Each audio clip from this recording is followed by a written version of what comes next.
¡Chilami! En el podcast de hoy vamos a hablar sobre un tema muy curioso y muy actual, que es la relación que tiene la economía y la guerra. Y para eso hemos traído una persona que sabe mucho sobre esto, que es nuestro profesor de historia. Démosle paso. Gracias por invitarme, chicos. Bueno, nada, se llama Sergio Pérez Lazarín y sabe mucho, la verdad, que aunque está de historia, sabe también un montón sobre economía y va a hacer un podcast, yo creo que muy interesante. Sí. Esperemos. Sergio, estamos encantados de tenerte hoy aquí en nuestro podcast Chilambí. Queremos hablar sobre los temas, por ejemplo, yo voy a hablar rápidamente sobre el tema de los recursos naturales, como el petróleo. ¿Qué tienes que opinar respecto a eso? Respecto al petróleo, la guerra, las distintas fuentes de energía, pues por ejemplo, bueno, por lo menos yo estoy encantado de estar aquí con vosotros. Y bueno, pues las fuentes de energía tienen mucha importancia en los conflictos porque, lo primero, el precio siempre va a subir de una fuente de energía y se va a encarecer mucho porque las guerras tienen mucha necesidad de aportes de energía, por ejemplo el petróleo, el tema del petróleo, los vehículos blindados, todo lo que se utiliza para mover material, incluso los propios tanques, llevan combustible y la prioridad en la guerra siempre es abastecer al ejército. Entonces, en esos casos, los precios van a subir porque el ejército va a estar primero. Entonces, va a ser necesario que la prioridad sea esa. Y luego, aparte, es que actualmente los conflictos de los últimos años, las últimas guerras, están todas muy relacionadas con fuentes de energía. Entonces, le afecta directamente porque son zonas de extracción de fuentes de energía. En Ucrania hay petróleo, hay gas. Pues, obviamente va a afectar. Todas las guerras siempre van a tener asociado a lo largo de la historia algún coste en energía, sobre todo en los dos últimos siglos. Pues el petróleo va a ser el primero, porque las últimas, por ejemplo, que además lo he explicado en una clase hace muy poco, que han sido en el Oriente Próximo, todas tienen que ver con pozos de petróleo, con recursos de gas. Entonces es muy importante cuando hay una guerra, por una cosa o por otra, porque en el país hay esos recursos, o porque para la propia guerra se consumen, van a subir siempre los precios, van a suponer un subidón. Y también puede ser que la gente que trabaja en la energía y tal, puede ser que haya más trabajo, más oferta de trabajo, que se les busque más para trabajarlo, porque claro, al necesitarse más también se necesitará más mano de obra para manejarlo y para exportarlo. Claro, de hecho está muy bien visto porque no solo mano de obra, sino también ingenieros, todo lo que esté relacionado. Por ejemplo, en los países nórdicos, en los últimos años, por todas las guerras que ha habido con temas de energía y sobre todo por ejemplo, que la mayoría de las tierras raras o de los materiales que se utilizan para hacer baterías de móviles o carcasas o todo esto, proviene de reservas muy pequeñas de países africanos o de China que las tienen monopolizadas. Entonces, los países nórdicos en los últimos años han dedicado un montón de recursos y un montón de empleo a gente, universidades y empresas privadas a buscar ese crecimiento de esos materiales en su propio territorio, o sea, en sus propios países. Esto no lo hemos buscado antes. La gente te buscaba petróleo, buscaba gas. Vamos a buscar si tenemos nosotros de esto aquí. Entonces se está investigando mucho y mueve también ramos de trabajo muy diferentes, desde las empresas de energía hasta, por ejemplo, geólogos, que son los que van a hacer las prospecciones, investigar dónde puede haber de qué o cuántas cantidades. O sea que obviamente tiene efectos negativos, pero también puede tener efectos positivos, porque al final los conflictos bélicos siempre van a tener una parte buena y una parte mala. La parte mala obviamente es la destrucción, la pérdida de vidas. La buena es que en cierto modo hay sectores económicos que se van a beneficiar siempre. Entonces, ya que hemos hablado de conflictos bélicos, yo quería saber si nos podría explicar un poco qué lecciones podremos tener económicas respecto al ámbito económico acerca de todas las guerras que ya se han dado en el mundo y cómo esto ha afectado a los países y cómo han resurgido posteriormente. Pues normalmente una guerra siempre va a tener un gran coste económico, porque pasan dos cosas. La primera, hay que financiar al ejército que está combatiendo, hay que pagarle a esa gente, hay que tener una maquinaria, transporte, etc. Pero es que aparte de eso, esa gente que está yendo a la guerra es gente que no está yendo a trabajar, que eso es lo que acaba causando grandes crisis económicas en los países que están en guerra, que hay gente combatiendo que no está trabajando en otras cosas. Entonces eso va a afectar. Y sobre todo, lo que es muy importante es en qué volumen va a dar el Estado que está en guerra de prioridad de gasto al ejército y al propio conflicto. Y yo siempre primero, cuando me propusiste esto, no sé por qué, no tiene nada que ver, pero lo primero que pensé fue en la conquista de América por el Imperio Español, por la monarquía hispánica, y la guerra que mantienen en Flandes, en los Países Bajos, y no es ni mi especialidad, pero en el siglo XVI-XVII. El tema ahí es que está entrando muchísimo dinero, muchísima plata en ese momento a España, a la monarquía hispánica, pero se está gastando prácticamente todo en una guerra que, como están pagando a mercenarios, pues se gastan todo el dinero de América y de hecho incluso entran en deuda y en bancarrota porque no hay una buena gestión de eso. Y estamos hablando de muchos siglos atrás. Pero luego ahora pues tenemos muchos ejemplos de países que han entrado en guerra y luego pues si no tienes una economía muy fuerte detrás te hunde. Y estaría por ejemplo Irak, en la guerra de Irak contra Estados Unidos, o por no meter todas las guerras que ha tenido Estados Unidos en Oriente Medio, pues por ejemplo los países de la antigua Yugoslavia. Cuando ocurre la guerra civil y se desintegra Yugoslavia y también todo el resto de países, todos los países de esa región, quitando a Croacia y a Eslovenia, que tienen mucho que ver el turismo y tal, están todavía recuperándose de un conflicto que hace 30 años. Es decir, la destrucción que puede causar una guerra cuesta mucho recuperarla, cuesta mucha inversión. De hecho, y eso como lo he visto en casa con vosotros, pues así lo puedo recordar, la Primera Guerra Mundial, la reconstrucción cuesta tanto que cuando termina la Segunda, Estados Unidos va a dedicarse a financiar todo lo que pueda a los europeos con el Plan Marshall para que se recupere. Y entonces empieza una regla de oro de la economía porque han tenido un empujoncillo económico.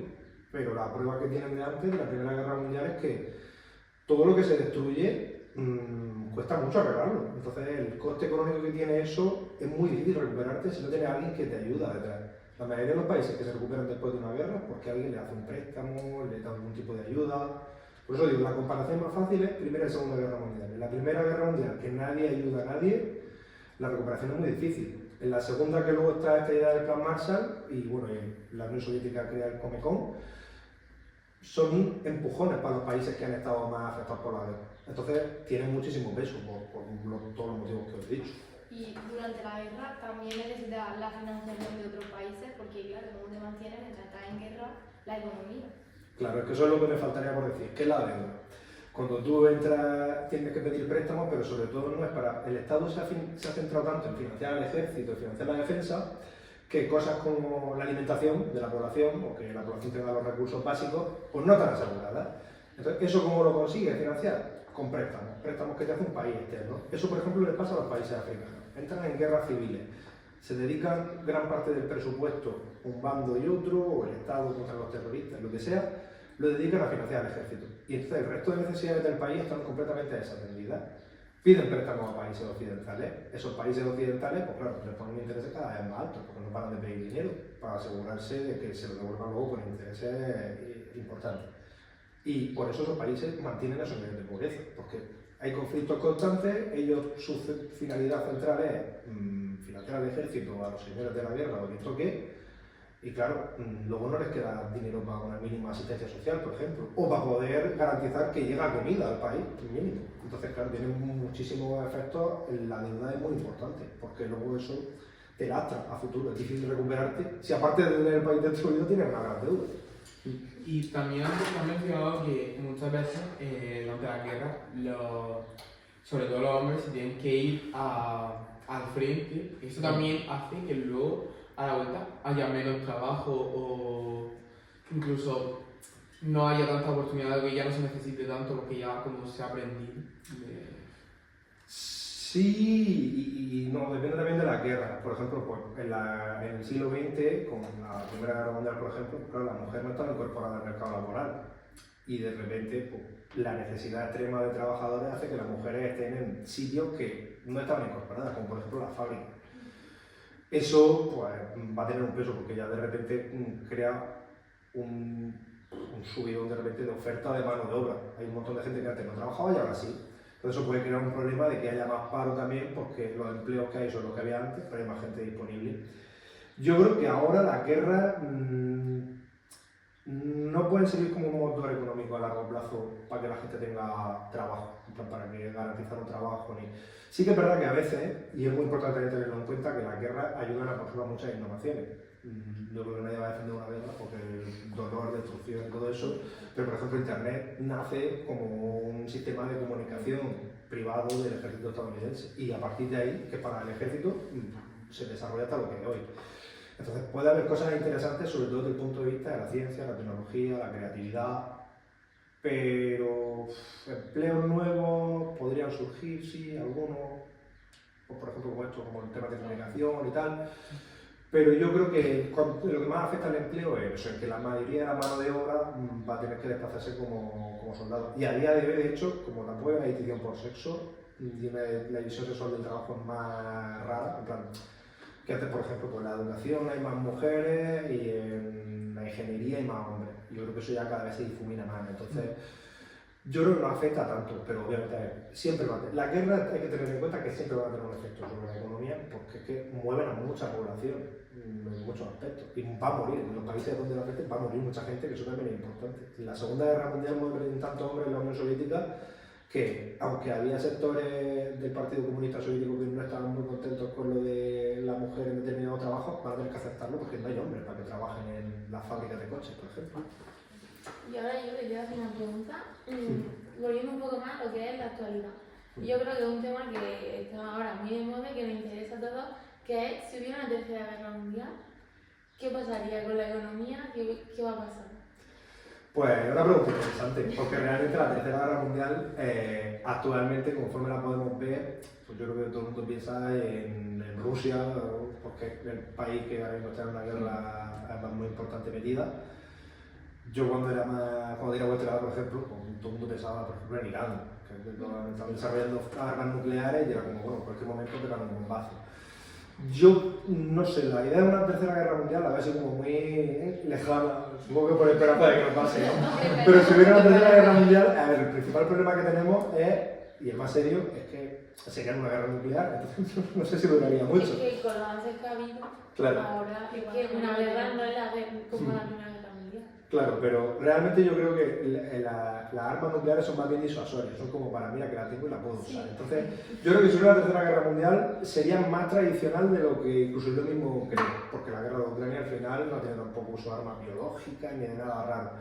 Entonces yo creo que sí que si hubiera una guerra actualmente, al final como Estados Unidos y Rusia parece que van tan de la mano, pues parece un poco que sería como Estados Unidos y Rusia contra el resto del mundo. Yo creo que sería difícil porque son dos grandes potencias. Pero bueno, en el caso de que fuera quien fuera, nos acabaría afectando. Una guerra mundial, una guerra que afecta a todos los países del mundo, y más ahora que hay una globalización, que toda la economía está unida. Claro, el COVID es un buen ejemplo. De repente hay un virus que surge en China, pero puede haber surgido en Zimbabue. Es que da igual, hay conexiones de avión entre todos los países del mundo y hay gente moviéndose constantemente. Entonces, claro, cualquiera coge y se va un martes de vacaciones a Tailandia porque tiene las vacaciones en marzo. Y eso hace que al estar todo interconectado, pues afecte a todo. Por ejemplo, hay un sector que a mí me gusta mucho, los que no lo saben, los videojuegos. Los videojuegos se trabajan en estudios que tienen oficinas en 10, 15 países del mundo. Tú estás trabajando con alguien de Francia y con uno de la India y con uno de tal. Muchas veces se hacen reuniones de grupos de trabajo en un punto concreto, en París, y entonces de repente te estás encontrando con gente de 5 continentes. Pues igual que si se puede expandir un virus, a la economía también le afecta, hay relaciones entre todos los países. Antes no había relaciones entre España e Indonesia, y ahora es que hay negocios, miles de negocios. Entonces eso hace que nos afecte. Aunque España no entrase, por ejemplo, en ese conflicto, nos acabaría afectando porque tenemos relaciones comerciales, financieras con un montón de países. Hay un ejemplo muy claro de esto, aunque a más pequeña escala, que es con la guerra de Ucrania. El principal productor de aluminio del mundo es Rusia. ¿Con qué se hace la cobertura de las ventanas y todo esto? Con aluminio. Pues de repente cualquier persona que saque una casa a día de hoy va a ver cómo se le sube el precio una barbaridad solo por el aluminio, porque como ya no le compramos a Rusia, pues entonces hay otros sitios donde sacarlo, pero son menos, porque es el 10% del mundo, es decir, el 90% es Rusia. Si no le compras a Rusia, hay menos sitios donde comprar. Al final es la idea de la oferta y la demanda, los precios se disparan. Pues eso imaginadlo en cualquier cosa. Si estás en un bando de la guerra mundial y el otro es el que tiene algún recurso que es importante para ti, pues o no lo tienes y tienes que buscar una alternativa, o se lo tienes que comprar a un precio astronómico. Entonces, obviamente, nos afectaría muchísimo. En muchos aspectos, pero en el económico especialmente. Sí, como por ejemplo también ahora Donald Trump ha avisado a España y al gran parte de la Unión Europea que va a subir los aranceles hasta el 100%, que va a empezar a subir los aranceles lo máximo que puede. Claro, es que el tema, ese es otro tema, los aranceles, que es una cosa que nosotros la estudiamos en clase porque es una cosa muy del siglo XX, que ya casi cada vez existen menos, la economía está más liberalizada. Entonces, pues, obviamente afecta. eso también es otro tipo de guerra, que es lo que no hemos hablado, pero Sí. las guerras que menos ruido hacen son las comerciales. Estados Unidos y China llevan embarcados en una muchísimo tiempo. Y de hecho, todas estas medidas son para intentar evitar que Estados Unidos siga perdiéndola, porque la están perdiendo. Y de hecho, pues mira, como comentaba lo de Trump, lo del presidente Trump, hay una cosa interesante. Los aranceles, a una de las cosas que se lo ha puesto es a los vehículos, a los automóviles, para intentar que la gente no quiera comprar vehículos europeos o asiáticos. Pues para el mercado interno suyo, para Estados Unidos, a lo mejor le sirve, pero lo que está consiguiendo ya es que estén saliendo como hongos después de la lluvia por toda Europa concesionarios y tiendas, que además los construyen muy rápido, de vehículos chinos, como los Dongfeng, que además pasó por delante de uno de ellos todos los días, por Murcia, que está cerca de mi casa. Lo que pueden hacer esas medidas es que la guerra comercial se siga yendo del lado de China, porque los americanos van a comprar, los norteamericanos van a comprar coches estadounidenses, pero el español a lo mejor dice, oye, pues si este vehículo chino, los componentes, las piezas, tal, son prácticamente los mismos, los motores, y me sale la mitad de caro, pues lo voy a preferir y empezar a probar. La gente antes era muy escéptica a la hora de comprar un Toyota, un Hyundai, las marcas coreanas porque eran asiáticas. Y ahora cualquiera lo tiene. Pues las marcas chinas les puede pasar lo mismo. Y al final las marcas americanas son muy pocas. Entonces, las guerras económicas también son muy importantes porque el comercio lo tenemos como una cosa que, pero el pedido del Shein llega porque hay grandes contenedores que vienen de China. Entonces es importante, claro, el tema de los aranceles, el efecto que puede tener a largo plazo para Estados Unidos, ellos piensan que va a afectar a Europa, a China, puede ser un efecto más peligroso para ellos, por la competencia que tienen. Y esto ya es una curiosidad mía. Si no estuviese ni Rusia ni Estados Unidos, ¿qué crees que sería la mayor potencia económica del mundo? Yo creo que de hecho ya lo son un poco China. China ha sabido enfocar muy bien, que era un país, que eso ya te hace spoiler un poco de lo que vamos a ver en clase, pero China es un país que tiene un gobierno supuestamente comunista a nivel político, sobre todo desde el punto de vista de ser muy cerrado, todo muy burocratizado, muy organizado. Pero en un momento determinado en los años 80, China se da cuenta de que no pueden vivir aislados y tienen que tener relaciones comerciales. Y empiezan a enfocarse a lo de Made in China, hecho en China, que yo de pequeño todos los juguetes eran de China, hechos en China. Y eso dedicado a la exportación, a venderlo fuera, lo ha ido convirtiendo muy poco a poco. Han pasado de los juguetes a la electrónica, de los juguetes al textil, del textil a la electrónica.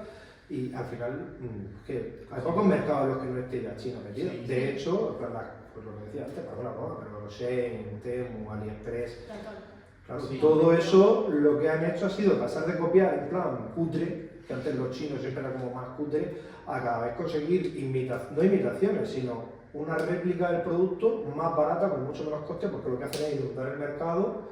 Y de hecho es que yo creo que ya son principal potencia económica en muchos sectores, en muchos subsectores. En tercero de la ESO, que se explica eso, yo cada vez, cuando yo estudiaba, que parece que hace tiempo, pero no hace tanto, era Estados Unidos el número uno en todo. Y ahora cada vez más, el número uno en exportación mundial es China, el número uno en producción de acero es China, el número uno tal es China, o sea, cada vez más. O sea que yo creo que seguimos teniendo un poco la idea de que Estados Unidos y Rusia son las dos grandes potencias, pero a día de hoy China la ha adelantado mucho. Yo creo que de hecho ya lo ha hecho. En el caso de que empezara una nueva guerra, la Tercera Guerra Mundial, ¿qué consejo le daría a los jóvenes para gestionar su dinero de forma responsable, la verdad? Hombre, a ver, lo primero que os diría a los más jóvenes es que, como me comentaba un compañero vuestro, que os prepararéis para ir al frente, salir una guerra mundial, pero sobre todo luego cuando termina una guerra siempre hay problemas con los precios, siempre hay problemas de deflación, o inflación muy exagerada, entonces burbujas que se crean sobre todo porque la economía de guerra no tiene nada que ver con la economía que va a venir después. Entonces yo siempre recomendaría tener una economía responsable, una economía personal responsable, desde el punto de vista de que si ya empieza la guerra y te pilla por medio, pues que es difícil, pero intentar pues, gestionar el dinero lo mejor posible, porque es que las épocas difíciles a nivel económico son las de posguerra. Durante una guerra uno tiene que preocuparse por sobrevivir, por tener recursos, pero es que cuando termina la guerra es cuando ocurren todas las movidas con los precios y que todo se vuelve loco, porque la economía se ha adaptado a que el precio de la energía sea uno, a que el precio del trabajo sea uno, y muy variado a como era antes, con mucha variación. Entonces, cuando de repente vuelve todo a ponerse como en su sitio, no se ajusta todo muy rápido y puede que los precios suban un montonazo, que no sé, yo creo que lo mejor es buscar que si hay algún lugar en el que la guerra no lo haya tocado, no lo haya afectado, por ejemplo, mover el dinero ahí, porque tenemos el ejemplo de los alemanes que de repente el dinero termina la Primera Guerra Mundial y su dinero no vale nada. Es que hasta los más millonarios el marco no vale nada después de la Primera Guerra Mundial.